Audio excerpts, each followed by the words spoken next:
The Chargers blew another lead. Suckers. I think this is like they've blown so many leads. So they blew an 11-point lead against KC. They blew a 17-point lead against Tampa. They blew a 17-point lead against New Orleans. Do you guys know any Chargers fans? And they blew a 21-point lead I know one Charger fan. You know a Chargers against fan? Denver. I don't know a Chargers fan. So these are 4 blown leads that were blown like by double digits or more. And my question is that is Anthony Lynn going to get fired?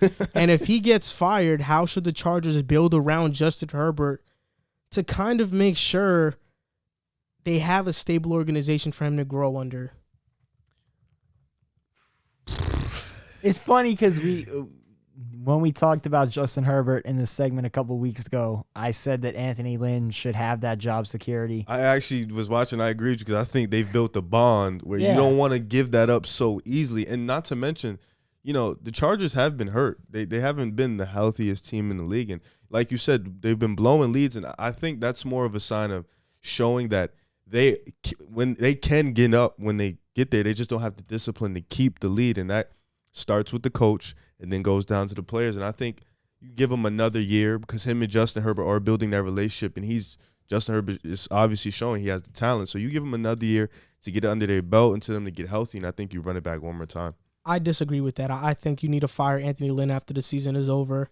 Since last year, he's 3-14 in one-score games, and it's kind of a culture right now that they blow leads. The reason Dan Quinn was fired was because they kept blowing leads, and when your team blows leads consistently, that culture starts to build up. When you get a lead, you get a little bit uneasy. You don't feel like the game is actually finished. And it's just a whole culture thing. And Anthony Lynn, he has been a good coach. In all honesty, his best year was in 2018 when he went 12-4. So he's shown he can do it, but as of late, he hasn't. And people thought it was Phillip Rivers. When they would blow leads, it kind of was because he would throw interceptions late. People thought it was Phillip Rivers. He was a problem. He leaves, and now the same thing is happening. So it obviously wasn't a Rivers problem. And this team is talented. I mean, before the season, I picked them to make the playoffs with Tyrod Taylor. And Justin Herbert is better than Tyrod Taylor. I think this Chargers roster is really talented, and they should be in the mix for a wild card spot. But right now, they're really low in the standings because these leads are blown. I mean, these teams, the Bucs are a Super Bowl contender. I think we can all agree on that. You think the Saints' ceiling is a Super Bowl contender.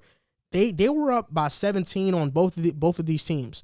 They were up 11 on the Super Bowl champions in KC, and they were up 21 on Denver, which they're not a very good team, but they should have still closed that one out. Absolutely.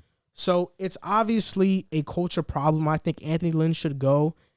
And Justin Herbert, what coach wouldn't want to go coach a guy like that? Like if Eric Bieniemy is on the open market and they can get an Eric Bieniemy, why wouldn't he want to go against the Chiefs, ironically, and try to teach Justin Herbert some offense, and they could really make a crazy duo? Well, hopefully for the Jets' sake, the Chargers don't fire Anthony Lynn in that case, because that's the guy I want for the Jets job next year, Eric Bieniemy. But I like Anthony Lynn. I think he's a solid head coach. I just don't think it's working out here. And, maybe he's not a head coach. You look at a guy like Todd Bowles, who's with the Jets. He did a solid job, but he just wasn't good enough to get them over the hump. And now he's gone to Tampa Bay, I apologize. And he's done a great job there as a defensive coordinator. Maybe Anthony Lynn needs a change of scenery, a role change. One thing I do think they need to do, and I want to give a shout out to the Chargers fans for this one, because they were all in our comments on our last Justin Herbert video, him versus Joe Burrow. Pep Hamilton, who's the quarterback coach for the Chargers, has created a really good bond with Justin Herbert. I overlooked that. I'll admit it. I overlooked that in that video, but now that I've read into it, I think he's a guy that should be kept around even if they purge the staff, because you look at how well Justin Herbert has played this season, and you need a little bit of that continuity. And I think that's really important for a young quarterback to develop in a system, and I think that keeping a guy like Pep Hamilton around would be good for him. But I do agree it might be time to move on from Anthony Lynn, and I don't want to sound like a guy who's flip-flopping on my takes, but it's been a consistent thing now that they've been blowing leads. It's a concern. And with me, I texted you earlier to watch the Chargers game with Justin Herbert, because the second interception that he had wasn't his fault. You look at the box score, you're like, oh, 3 touchdowns, 2 interceptions. He didn't play his he best game. Looked great. But that second interception, Mike Williams just got the ball ripped by Bryce Callahan, and he ended up with the interception. Kind of like the same thing that Josh Allen had a couple weeks back when he got intercepted. It wasn't his fault. Justin Herbert, he had one bad pass that was an interception, but the second one wasn't his fault. Like, he played great the entire game. They should have won that game. Their offense is doing it week in and week out, and Justin Herbert is finally getting the taste of what it feels like to lead an offense and then being let down by your defense because they can't stop the opposing offense. He really did look good, though. When you watch, like you said, you look at the box score, you think, oh, he didn't play enough to get the win. He looked really good for another week. I mean, he's consistently looked solid this entire season. He was a beast. I've been really impressed by him. And I think... I didn't even think he was going to play. Yeah, a point that you've made is that he was misused at Oregon. I thought we was going to be arguing about Tyrod Taylor all year. Yeah, and a lot of people, I watched tape on him from Oregon, and there was some stuff there were some red flags, but he is coming to the league, and he's been really impressive. And I think that the Chargers have a chance here to not only build around him for the future, but to win on his rookie deal, which is something that the Chiefs took advantage of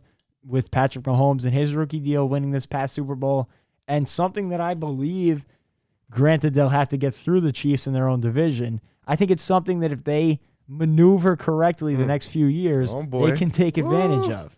That's a big take, man. It's a hot take. That's why I'm surprised that they traded Desmond King. Yeah, I don't know about a Super Bowl, but I think they can be a real competitive team and make a run in that division. It's not just the Chiefs. You got Lamar and them boys in Baltimore. It's going to be tough.